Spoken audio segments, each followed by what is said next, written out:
안녕하세요, 여러분. 저는 경기도 하남시에 거주하고 있는 38살 평범한 직장 다니는 여자랍니다.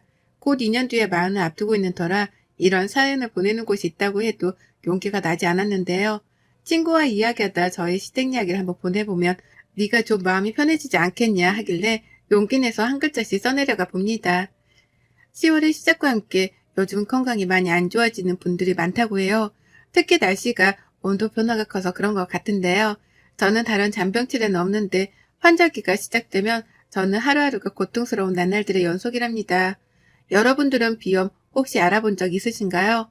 저는 만성비염 환자로 환절기 봄만 되면 꽃가루 때문에 눈이나 코가 마비될 정도로 심각해지는 사람입니다. 이런 제가 또 하나의 문제가 있는데 바로 저는 털 알레르기가 있는 사람이라 너무 강아지, 고양이가 예뻐도 키우지 못하기 때문에 늘 그게 참 안타까웠습니다. 그래서 친구네만 가도 애완동물이 있으면 저는 계속 마스크를 끼고 있어야 할 정도이며 와서도 약을 빨리 복용해야 할 정도로 좀 심한 편입니다. 그래서 비염 수술도 있다길래 알아보았는데 저는 체질상 그런 편이라 수술을 해도 또다시 재발될 수 있다고 하더군요. 그래서 지금은 딱 이 시기에 약은 꾸준히 복용하는 중이고 이런 예민한 체질 덕분에 저는 친구도 남자친구와도 온전한 관계를 유지하기가 어려웠습니다. 그러다 직장 동료 친구가 소개해준 소개팅에서 지금의 남편을 만나게 되었습니다. 지금의 남편은 저와 너무 다르게 무던한 성격과 따뜻한 마음을 가진 사람이라 저도 모르게 훅 빠져들더라고요. 저는 이런 시기만 되면 예민해져 누군가가 조금만 짜증나게 해도 제 표정이 확 굳어져 사실 이런 저도 제가 가끔 싫을 때가 있는데 남편은 늘 무던하며 온화한 마음이 옆에서도 느껴질 정도였다니까요. 그렇게 몇 번 저희는 데이트를 했고 그 데이트 안에서 서로에게 호감이 있다는 걸 알았습니다. 그 호감으로 저희는 3개월 만에 연애를 시작했어요. 썸만 3개월을 탄 거죠. 서로 다 알고 나서 사귀다 보니 저희는 싸울 일이 없었어요. 그저 연애가 꽃길만 같았죠. 남자친구도 저의 예민한 성격을 다 알고 있었기에 제가 힘들어하는 계절에는 더 세심하게 챙겨주곤 했어요. 둘 다 나이가 있는지라 가족들은 빨리 결혼하기를 바라셨고 결혼을 딱 정하니 일사천리로 빨리 진행되었습니다. 그 당시 남자친구는 오랫동안 자취를 하고 있었던 터라 남자친구네 집에서 신혼살림을 시작하기로 해 제가 혼수만 하고 들어가기로 했고요. 애물이나 애들은 다 생략하고 서로 커플링 하나씩만 주고받고 살기로 하고 정말 간소하게 결혼식만 올렸습니다. 늦은 나이에 결혼하는지라 결혼식도 할까 말까 고민했지만 양가에서는 당연히 결혼식을 해야 한다고 하셔서 가까운 지인, 친척들만 초대해 식을 올렸습니다. 예민한 탓에 집안에 공기청정기를 꼭 켜둬야 하고 저는 이불도 알레르기가 덜한 침구를 써야 할 정도라 남자친구에게 이런 것들을 미리 결혼하기 전 다 이야기한 후 함께 살기로 했습니다. 그 후 신혼여행을 다녀와 시댁으로 인사 가던 날 저는 시댁에 들어가고 나서 흠칫하며 놀랐는데요. 바로 시댁에 강아지와 고양이 2마리가 있지 뭐예요. 남자친구한테 이런 이야기는 못 들어서 조그만 소리로 물어보니 자기도 처음 한다고 그러더군요. 어머님은 동물을 굉장히 좋아하시는데 지금까지 일하느라 키우기가 어려웠다고 하면서 고양이들은 잠시 임보를 맡아서 하는 중이고 강아지는 친구가 여행 간다고 며칠 맡겨둔 거라고 하시더라고요. 저는 정말 어떻게 해야 할지 몰랐지만 어머님이 알고 하신 것도 아니니 약을 먹고 나서 밥을 먹는데도 자꾸만 재채기가 나오고 콧물이 훌쩍거려 미치겠는 거예요. 그러니 어머님이 저에게 어디 아프냐고 물어보셔서 남편이 알레르기가 굉장히 심해서 비염부터 동물 알레르기까지 있다. 그래서 약 먹었는데도 아무래도 동물이 집에 있다 보니 그러는 것 같다.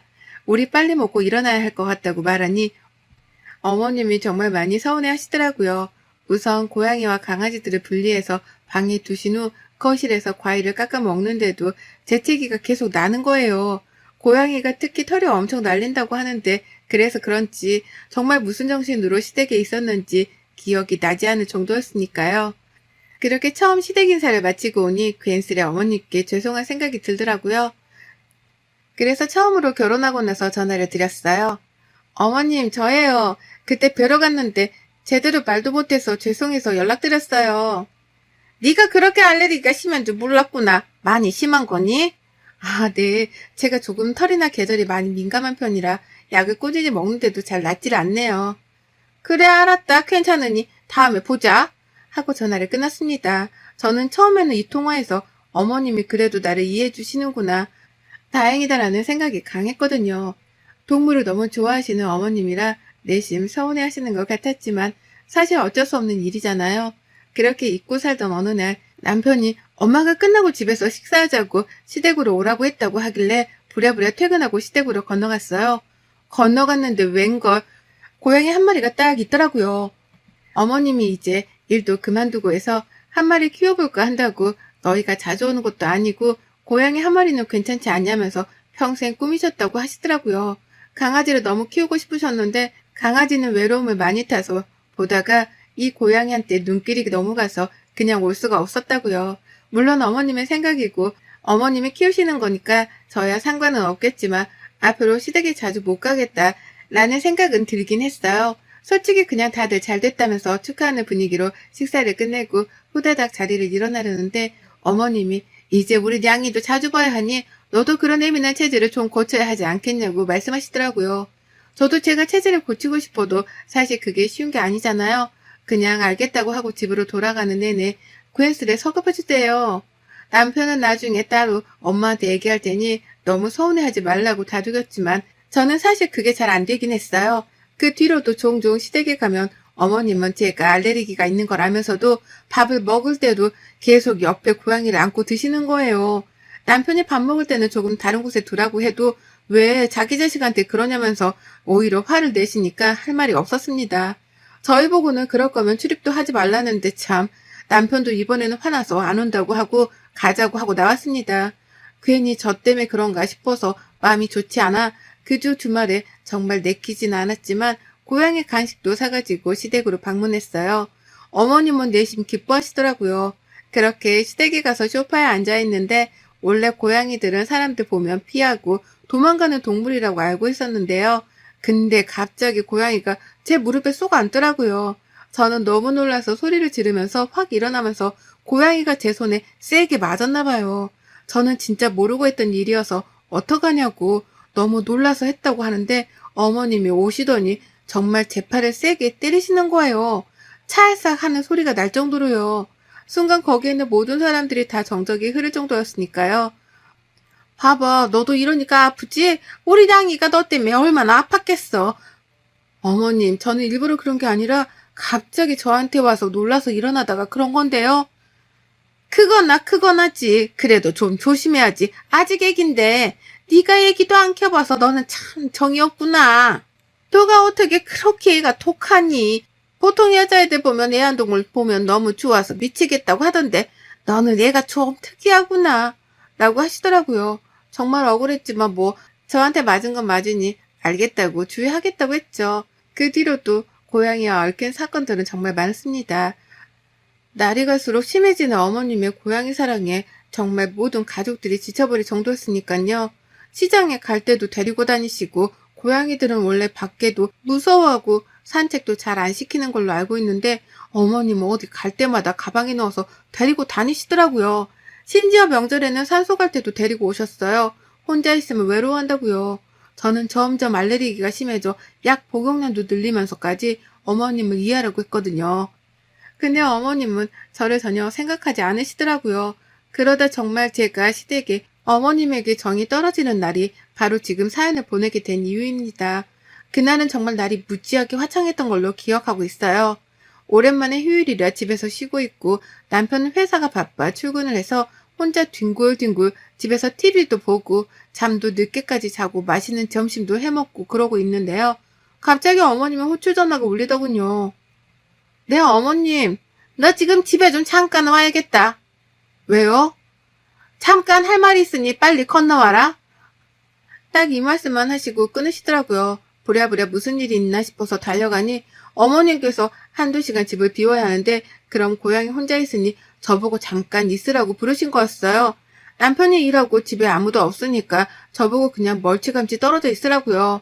제가 지금 저 약도 안 먹고 안 가지고 와서 힘들다. 한두 시간 정도는 고양이도 혼자 있어도 되지 않겠냐. 제가 밥이랑 물은 챙겨두고 가겠다. 라고 해도 펄쩍펄쩍 뛰며 그러다 얘가 잘못되면 책임질 거냐면서 계속 저를 압박하시는 거예요. 결국에는 1시간 정도 있다가 금방 오겠다고 하시고 어머님은 나가시고 그 집에는 고양이와 저 단둘이 있었죠. 계속 기침이랑 재채기, 콧물이 나와서 미치겠어서 창문도 열고 마스크도 착용하고 있었거든요. 근데도 약을 안 먹어서 그런지 자꾸만 몸에 식은땀이 나고 너무 힘들더라고요. 안 되겠다. 잠깐 바람이라도 쐬야지 하고 문을 살짝 열고 나갔다가 한 2분도 안 돼서 들어와도 좀 살 것 같더라고요. 그렇게 1시간이 지났는데 고양이가 보이질 않는 거예요. 아까까지만 해도 있었던 것 같은데 원래 잘 숨어 있는다고 해서 저는 당연히 집에 있는 줄 알았거든요. 막 고양이를 찾았는데 아까 제가 열어둔 그 문틈 사이로 나간 걸로밖에 지금 보이지가 않더라고요. 안 되겠다 싶어서 밖으로 막 찾아다니는데 없고 풀밭이나 멀리 못 갔을 것 같아서 주차장도 뒤지는데도 없고 그렇게 터덜터덜 집으로 돌아오는데 어머님이 돌아오셨더라고요. 고양이 잘 보고 있었냐고 하시길래 지금 이야기 드렸더니 갑자기 제 머리통을 팍 하고 때리면서 일부러 네가 그런 거라면서 네가 일부러 고양이들 보냈지 이러시면서 화를 막 내는데 도대체 이게 무슨 일인지 정말 일부러 그런 것도 아닌데 갑자기 저런 행동을 하시니 놀라기도 하고 우선 고양이부터 찾아야 할 것 같기도 하고 진짜 멘붕 그 자체였어요. 가장 먼저 남편한테 전화해서 상황 설명을 하고 열심히 찾아보는데 다행히도 주민분께서 발견해 경비실에 말해서 다시 데려올 수 있었어요. 어머님은 저보고 계속 일부러 그랬냐면서 너는 진짜 인성이 왜 그 모양이냐면서 이런 말까지 하시니까 저로서는 굉장히 억울하잖아요. 알레르기 때문에 잠깐 문을 열고 닫았는데 그때 나갔는지 몰랐다 그랬더니 어머님은 저보고 진짜 없어졌으면 너한테 소송이라도 걸려고 했다면서 막말을 하시더군요. 며느리한테 소송이라뇨. 일부러 내보낼 것도 아니고 물론 문을 열어둔 건 잘못된 거지만 당연히 저도 고양이를 처음 보는 동물이라 그렇게 집을 휙하니 나가는지 사실 그런 거 잘 모르고 무지하기도 했어요. 그리고 당연히 제가 문 앞에 있었기에 고양이가 나가는 거를 보지 못했기에 당연히 집 안에 있다고 생각했죠. 그래도 그때는 우선 고양이를 잃어버린 건 제 탓이기 때문에 고개 숙여 사과를 했습니다. 그 뒤로 저에게 이런 부탁 안 하셨으면 하겠다고 왔어요. 근데 정말 문제는 여기서 끝이 아니었습니다. 제가 몸 상태가 정말 많이 안 좋아져서 그날은 집에서 좀 쉬려고 있는데 어머님이 또다시 시댁으로 건너오라고 하시는 거예요. 제가 몸이 정말 안 좋다. 다음에 가겠다 해도 막무가내로 오라고 하시는 탓에 넘어갔고 저는 시댁에 방문한 지 1시간도 안 돼서 응급실에 실려가야 했습니다.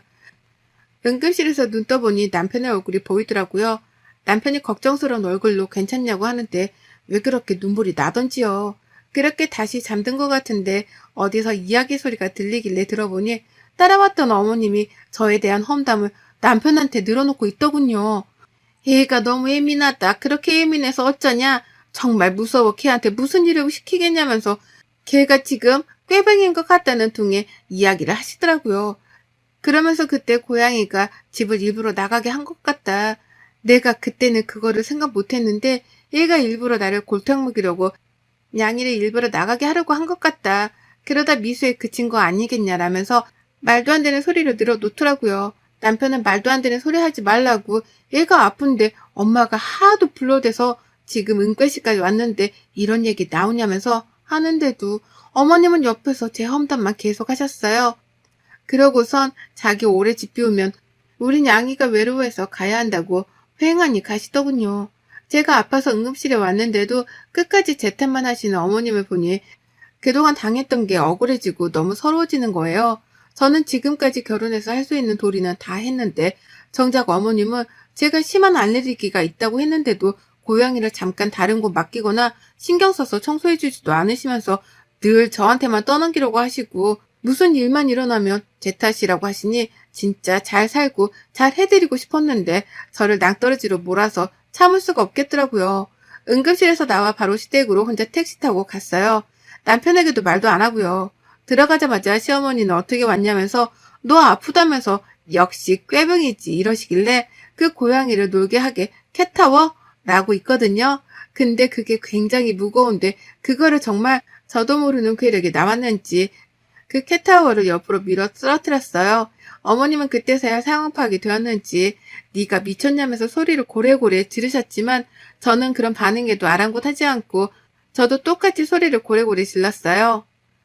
제가 그렇게 예민한 체질이라고 말씀을 드리는데도 불구하고 고양이를 맡기시질 않나. 제가 고양이보다 못한 취급을 하시질 않나. 도대체 여기는 누가 사람이고 동물이냐? 사람이 쓰러졌는데도 걱정보다 꾀병이다고 그렇게 말씀하시는데 그게 시어머니로서 할 말이냐면서 미친년처럼 막 소리를 지르고 내일은 없는 것처럼 눈깔이 뒤집혀서 막 보이는 물건들을 다 던진 것 같아요. 남편이 와서 저를 말렸지만 저한테 이런 쾌력이 있을지 누가 알았겠어요?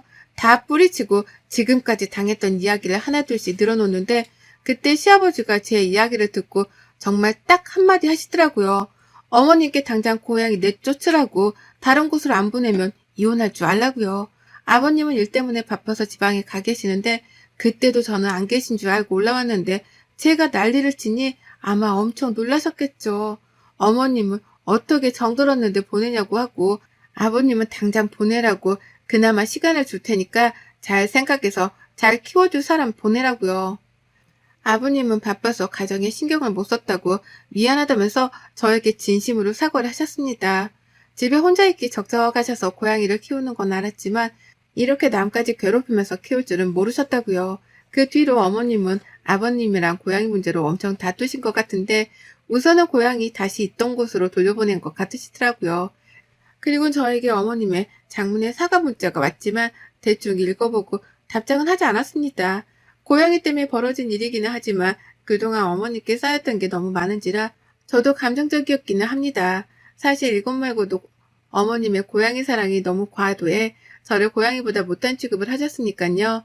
심지어 제가 방에 들어가서 밥을 먹으라고 할 정도였어요. 하지만 어머님이 원체 외로워하셨기 때문에 제 나름대로 이해해드리려고 최선을 다했지만 그 결과가 이러니 더 이상 배려해드릴 것도 없잖아요. 어머님은 고양이 보냈다고 이제 안 키울랜다 하면서 전화가 와서 말씀하시길래 저는 더 이상 어머님이랑 할 말 없다고 제가 고양이보다 못한 사람인데 전화는 어떻게 하셨냐면서 비꼬았거든요. 아버님한테 그 뒤로 엄청 많이 혼나고 생활비 카드까지 뺏겨서 지금은 일주일 단위로 생활비를 타가신다고요. 지금까지 고양이 키우면서 들어간 돈이 자그마치 몇백이 되신다고 해요. 저도 거기까지는 몰랐는데 아버님이 주는 생활비로 부족해 적금 통장에도 손을 대서 진짜 비싼 사료부터 엄청 많이 해주셨나 봐요. 저는 물론 반려견, 반려묘도 당연히 가족이기에 충분히 그렇게 하는 건 나쁘다고 생각하지 않지만 아무 말도 없이 그렇게 하는 건 당연히 나쁘다고 생각하거든요. 어머님은 그 뒤로 더 이상 애완동물 얘기를 안 하기로 했다고 하시는데 그건 저도 모르겠네요. 저는 그리고 당분간은 시댁 출입을 안 하기로 남편이랑 합의봤어요. 남편도 꽤나 충격이었는지 자기도 당분간 엄마 보기가 어려울 것 같다고 하더라고요. 그래서 당분간은 시댁에 가지 않을 예정이랍니다. 저는 어머님 덕분에 기관지까지 더 안 좋아져 약을 더 늘려야 하는 상황인지라 힘들어졌습니다.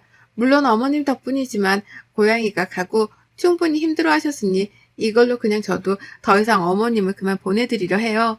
그 뒤로도 전화가 왔지만 안 받을 때도 많고요. 남편도 자기 엄마 전화 안 받고 있는 상태랍니다. 어머님은 정말 가족에서 자기는 늘 혼자 산다라고 했지만 정말 혼자가 되었다고 생각이 될 정도로 가족들이 다 어머님의 성격에 질린 상태라고 하네요. 심지어 자기 자식들부터 남편까지 그러는 거 보면 말 다 했잖아요. 이제 결혼해서도 싫으면 싫다, 좋으면 좋다, 자기 목소리를 내는 건 정말 중요하다는 생각이 드네요. 끝까지 이야기를 들어주신 여러분들께 감사드리며 여러분들은 저 같은 에피소드가 없기를 바랍니다. 환절기에 아무쪼록 건강 조심하기를 바라며 이 글을 모든 분들께 행복이 깃들기를 바랍니다. 우리 며느리들 화이팅해요. 여러분의 생각은 댓글로 남겨주세요. 오늘도 시청해주셔서 정말 감사합니다.